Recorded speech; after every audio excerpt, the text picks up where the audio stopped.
Australia, una niña de 4 años desapareció de su saco de dormir sin dejar rastro. Sin gritos. Sin testigos. Solo una tienda abierta y preguntas sin respuesta, hasta que, 18 días después, una puerta cerrada reveló un milagro inesperado.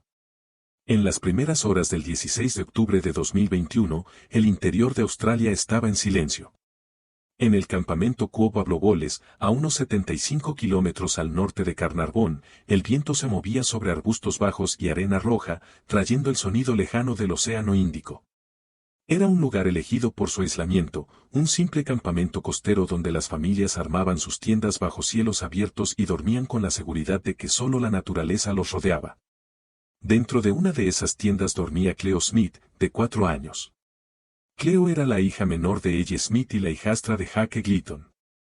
Su familia la conocía como enérgica, curiosa y muy independiente para su edad. Le encantaba disfrazarse, jugar con sus juguetes y hablar con los adultos como si fuera mayor. Como muchos niños de su edad, Cleo estaba en una etapa en la que el mundo le parecía emocionante, pero seguro, gracias a quienes la cuidaban. El viaje de campamento debía ser ordinario. Ella lo había planeado como una pequeña escapada familiar, una oportunidad para desconectarse y disfrutar juntos. El campamento Quo Pablogoles era popular entre los locales, remoto, pero conocido. Los campistas llegaban en vehículos 4x4, con tiendas y provisiones, conscientes de que no había servicios y la señal de teléfono era limitada. Era un lugar donde las familias confiaban unas en otras y donde el aislamiento se consideraba seguro. La noche del 15 de octubre, Cleo se durmió dentro de la tienda familiar, envuelta en un saco de dormir rosa y morado.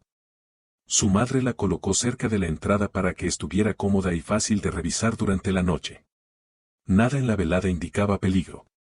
La familia cenó, se acomodó y finalmente se durmió mientras la temperatura bajaba y el campamento quedaba en silencio. Entre la 1:30 de la mañana y las 6 de la mañana, esa sensación de seguridad se rompió.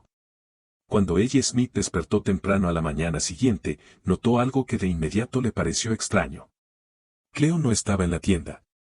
Su saco de dormir había desaparecido. La puerta de la tienda estaba abierta.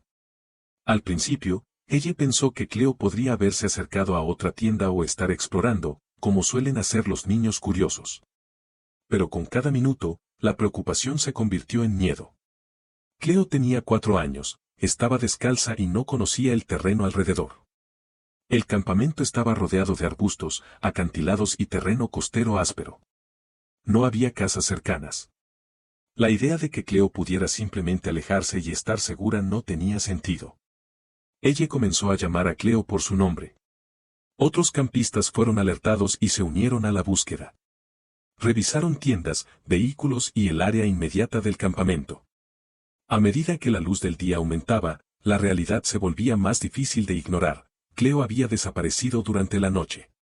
La policía fue notificada alrededor de las 6 de la mañana. Oficiales de la Fuerza de Policía de Australia Occidental llegaron rápidamente, conscientes de la gravedad de un niño desaparecido en un entorno remoto. Desde el principio, los investigadores trataron la desaparición como sospechosa. Había indicios que no coincidían con un niño que se alejara solo, sobre todo, la falta del saco de dormir y la tienda abierta. Los equipos de búsqueda se desplegaron casi de inmediato. La zona alrededor del campamento fue acordonada y examinada. Huellas, marcas de neumáticos y cualquier alteración en la arena se volvieron puntos críticos. Helicópteros, drones y equipos a pie comenzaron a rastrear el terreno. Unidades marinas revisaron la costa cercana. El terreno era implacable y cada hora aumentaba el peligro.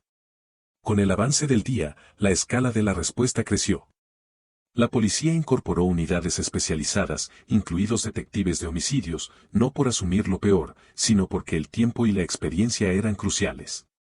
Cientos de voluntarios se sumaron al esfuerzo, caminando en filas por los arbustos, escaneando cada señal de un niño o sus pertenencias. La desaparición de Cleo se difundió rápidamente más allá de Australia Occidental. Al final del primer día, el caso había alcanzado atención nacional. Fotos de Cleo se compartieron en televisión, periódicos y redes sociales. Se mostraba sonriente, con ojos brillantes y una expresión infantil familiar. Para muchos australianos, su rostro se volvió imposible de olvidar.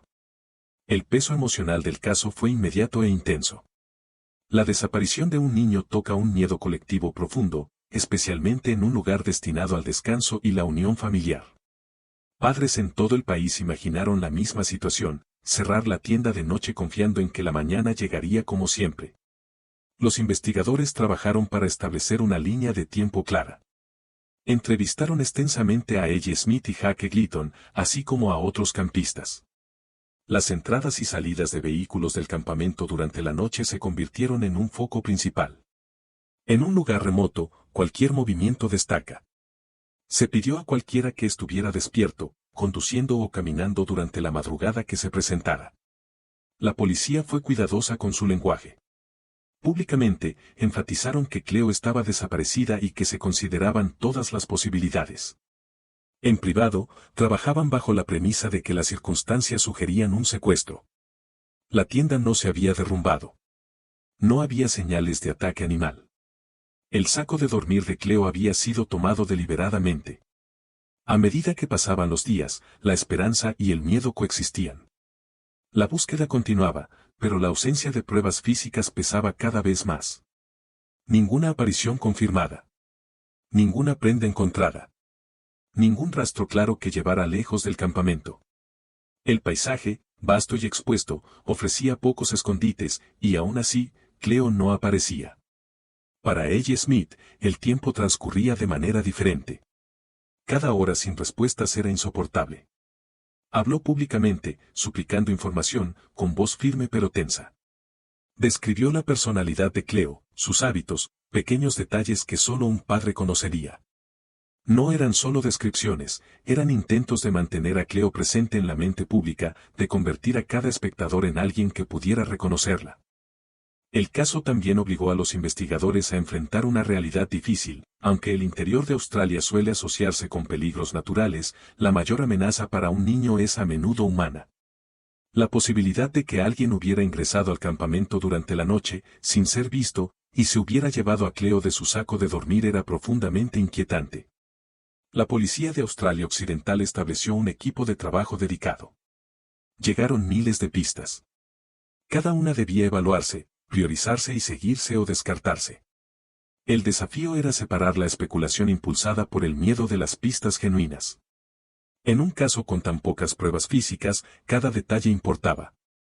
Al final de la primera semana, la desaparición de Cleo Smith se había convertido en una de las investigaciones más grandes por un niño desaparecido en la historia australiana.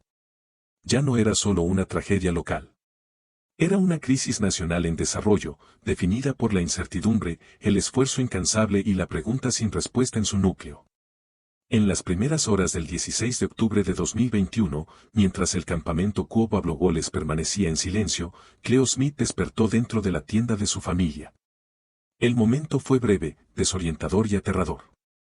Los investigadores determinaron luego que una persona desconocida entró en la tienda mientras los adultos dormían, abrió la cremallera y sacó a Cleo directamente de su saco de dormir. No había señales de lucha lo suficientemente fuerte como para despertar a otros campistas. El acto fue deliberado, rápido y calculado para no llamar la atención. Cleo tenía 4 años. Solo unas horas antes dormía rodeada de voces familiares y la sensación de seguridad que brinda estar cerca de la familia. La transición repentina, de dormir a ser levantada, sacada y llevada en la noche, debió ser profundamente aterradora. La policía confirmó más tarde que el saco de dormir la acompañó, probablemente para mantenerla silenciosa y reducir el riesgo de ser detectada en el frío del amanecer. El agresor se alejó de la tienda y se dirigió a un vehículo. Huellas de neumáticos encontradas cerca del campamento indicaban que un coche había entrado al área durante la noche, cuando la mayoría de los campistas dormían. La ubicación del campamento, remota y sin iluminación, ofrecía cobertura. No había cámaras de seguridad. No había casas cercanas. La oscuridad jugaba a favor del agresor. Cleo fue colocada dentro del vehículo y trasladada lejos del campamento. En ese momento, ya no era una niña desaparecida en la naturaleza, era una niña llevada por un adulto que no conocía, por carreteras largas y vacías. El viaje de Quo Pablo Goles a Carnarvon, un pueblo costero a unos 75 kilómetros al sur, duró más de 1 hora.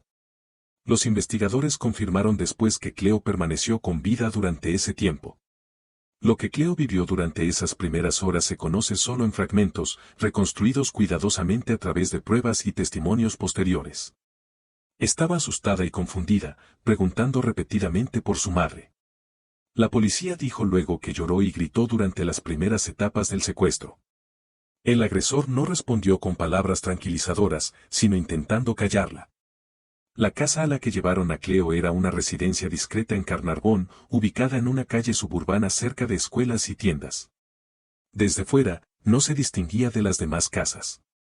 Los vecinos dirían más tarde que no notaron nada inusual durante esas semanas, ni gritos, ni disturbios, ni señales evidentes de que hubiera un niño desaparecido dentro.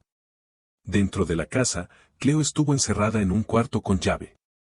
Los investigadores lo describieron como un espacio lleno de muñecas y juguetes, aparentemente elegidos para distraer a una niña pequeña. Cleo estaba aislada del mundo exterior. No tenía acceso a noticias, redes sociales ni indicios de que miles de personas la buscaban. Su mundo se redujo a las paredes de esa habitación y a la persona que controlaba sus movimientos.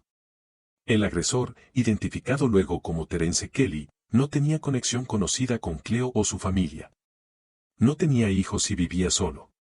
La policía declaró después que el secuestro fue oportunista, no dirigido.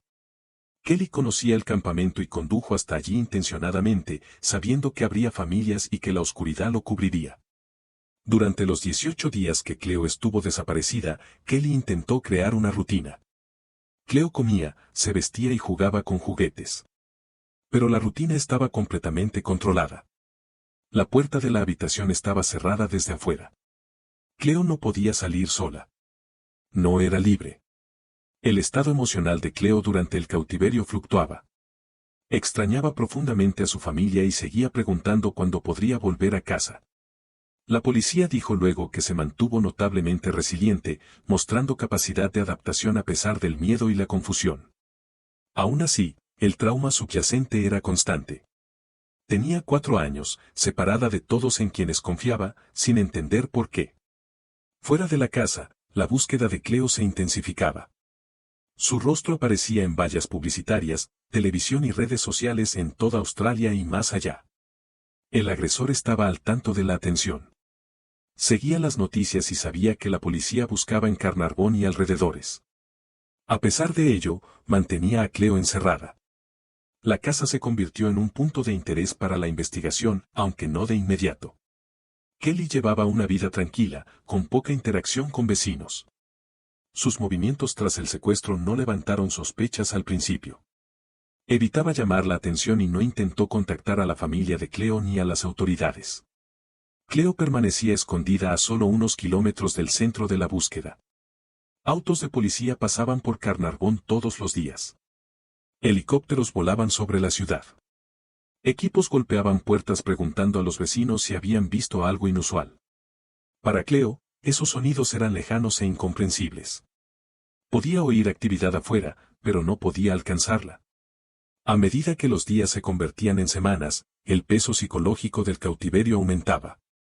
El mundo de Cleo no se expandía, permanecía contenido y controlado. Los investigadores destacaron que sobrevivir en ese tiempo no fue solo por suerte, sino también por la capacidad de Cleo de resistir circunstancias que ningún niño debería enfrentar. El crimen no se definió por violencia convencional, sino por violación, de seguridad, confianza e infancia. Cleo fue tomada no por quien era, sino por ser vulnerable y accesible. El agresor se apoyó en el secreto, el aislamiento y el tiempo. El 31 de octubre de 2021, el 16º día desde que Cleo fue llevada, la policía recibió información que eventualmente los acercaría a la verdad. Era uno entre miles de consejos, pero a diferencia de la mayoría, coincidía con pruebas físicas ya recolectadas. Los investigadores comenzaron a centrar silenciosamente su atención, cruzando registros de vehículos, datos de teléfonos y movimientos vinculados a la noche del secuestro. Dentro del cuarto cerrado, Cleo no sabía que la distancia hacia su rescate se estaba acortando. El crimen, que comenzó en silencio en un campamento remoto, continuó oculto a plena vista durante más de 2 semanas.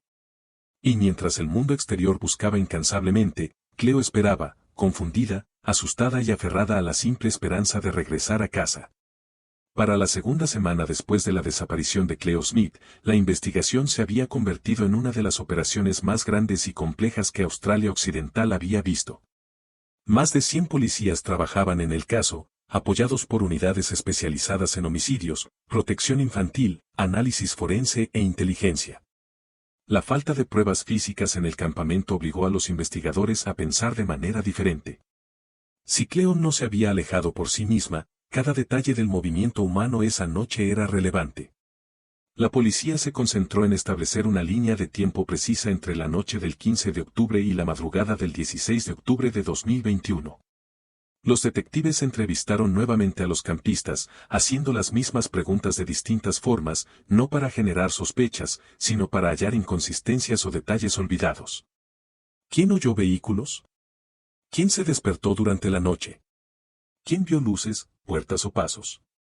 En un campamento remoto, hasta las alteraciones pequeñas podían ser importantes. Uno de los primeros avances vino del trabajo forense en la tienda.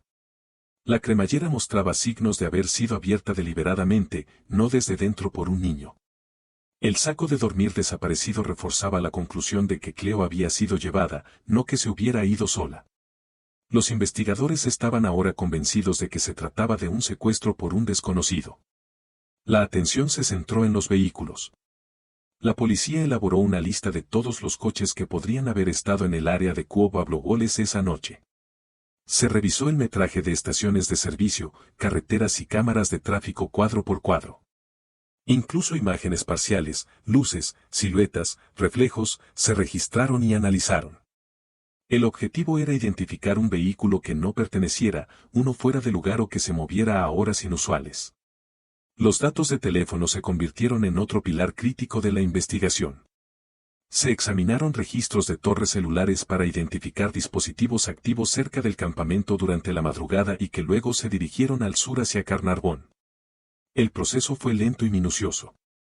Miles de dispositivos pasaron por la zona, pero los detectives redujeron la lista enfocándose en los teléfonos con patrones de movimiento consistentes con la ventana del secuestro. Los llamados públicos continuaron, cuidadosamente controlados para no comprometer la investigación. La policía ofreció una recompensa de hasta $1 millón australianos por información que llevara a la recuperación de Cleo. El anuncio no buscaba presionar, sino generar urgencia. Los investigadores creían que en algún lugar alguien había visto o escuchado algo sin saber que era importante. Tras bambalinas, los analistas trabajaron largas horas cruzando pistas. Muchas eran vagas o bien intencionadas. Algunas surgían del miedo o la imaginación. Cada una debía evaluarse. El volumen de información podía abrumar al equipo, pero la estructura y disciplina mantuvieron el enfoque. Los detectives siguieron pistas geográficamente, por tiempo y por relevancia con evidencia conocida. Carnarvon se convirtió en un foco central. Aunque al principio se asumía que Cleo podía haber sido llevada a cualquier lugar, la ausencia de avistamientos fuera de la región sugería que no había viajado lejos. La policía hizo investigaciones puerta a puerta en toda la ciudad, a veces más de una vez.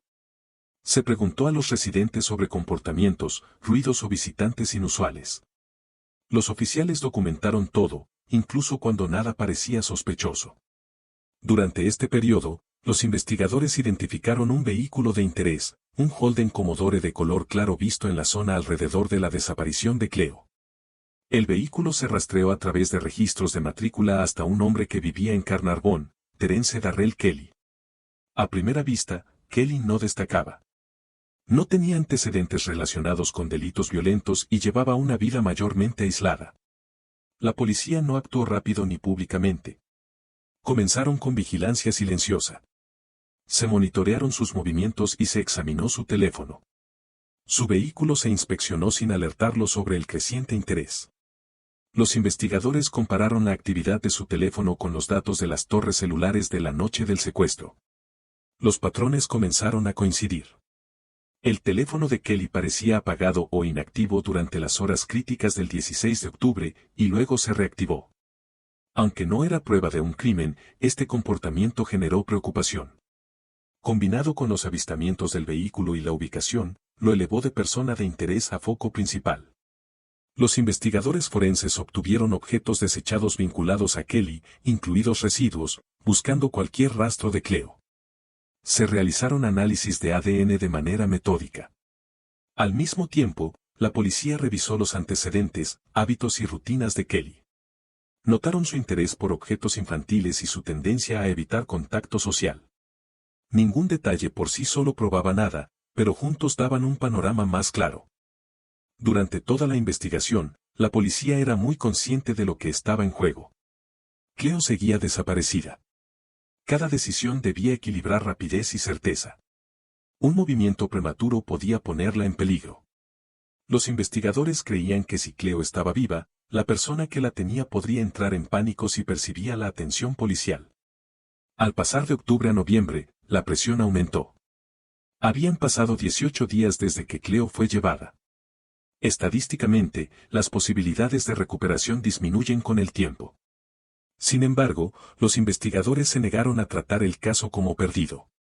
Continuaron creyendo que Cleo aún podía ser encontrada viva. El 2 de noviembre de 2021, la policía actuó de manera decisiva. Tras reunir suficiente evidencia para justificar la acción, se prepararon para ejecutar una orden de registro en la casa de Kelly en Carnarvon. La operación se planificó cuidadosamente, con oficiales tácticos advertidos de que un niño podría estar dentro. Cada paso se diseñó para minimizar riesgos. Los oficiales se acercaron a la casa en las primeras horas de la mañana, cuando las calles estaban tranquilas y el movimiento era limitado. El horario fue deliberado. Necesitaban control, velocidad y sorpresa. El objetivo no era confrontación, sino recuperación. Dentro de la casa, los oficiales se movieron rápido, llamando y revisando habitaciones. La estructura era pequeña, pero la tensión enorme. Cada puerta cerrada llevaba el peso de la posibilidad. Los investigadores describirían más tarde los momentos antes de abrir la última puerta como algunos de los más largos de su carrera. Lo que estaban a punto de descubrir confirmaría semanas de miedo, esfuerzo y fe, y marcaría un punto de inflexión que nadie involucrado olvidaría. Dentro, rodeada de juguetes y muñecas, estaba Cleo Smith. Estaba viva. Sentada en la cama, vestía pijama rosa. Un oficial se arrodilló, con voz firme, y le preguntó su nombre. «Me llamo Cleo», respondió. El intercambio fue breve, simple e instantáneamente inolvidable. Después de 18 días de incertidumbre, Cleo había sido encontrada. El momento quedó registrado en la cámara corporal de la policía. Horas después, el video se difundió públicamente, convirtiéndose en uno de los más compartidos en la historia policial de Australia. Pero para los oficiales presentes, la prioridad no era documentar, sino la seguridad.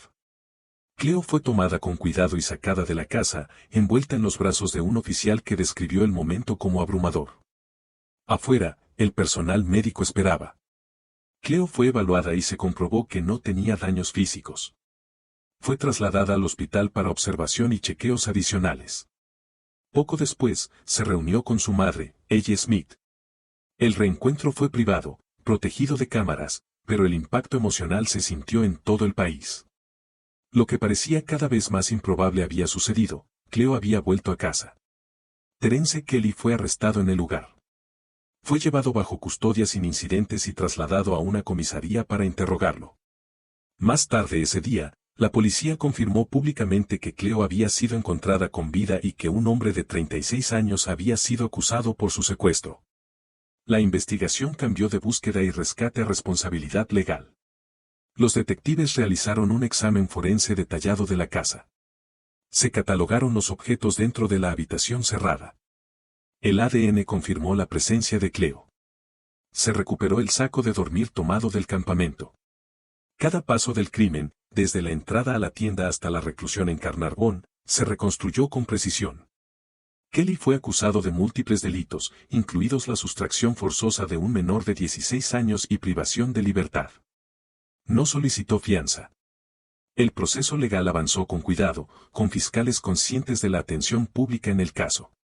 Durante todo el procedimiento, la identidad y bienestar de Cleo fueron protegidos por la ley australiana.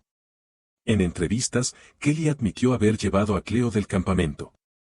Dijo haber actuado solo. Los investigadores no hallaron evidencia de cómplices. Evaluaciones psicológicas revelaron un patrón de fijación y conducta que, aunque perturbador, no disminuía su responsabilidad penal. El tribunal escuchó luego que el secuestro no fue impulsivo, fue planificado. La recuperación de Cleo no significó el fin de su experiencia.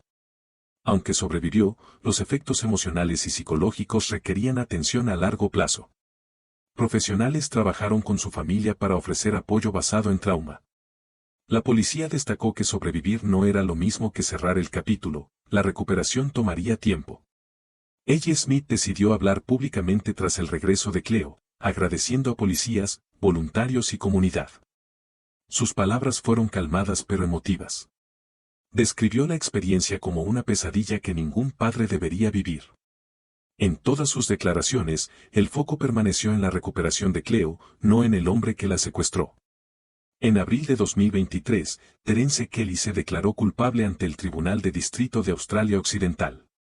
El tribunal escuchó relatos detallados del crimen, respaldados por evidencia forense, testimonios policiales y evaluaciones de expertos. El juez describió el secuestro como una profunda violación de confianza y seguridad, señalando la vulnerabilidad de Cleo y el daño duradero causado.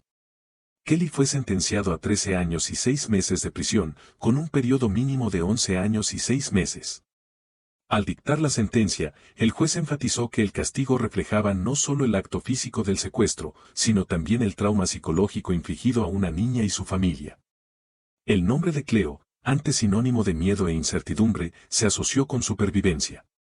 Su caso generó discusiones sobre seguridad en campamentos, protocolos de respuesta ante niños desaparecidos y la importancia de investigaciones rápidas y coordinadas. La Policía de Australia Occidental revisó y reforzó procedimientos de búsquedas en áreas remotas y análisis de datos digitales.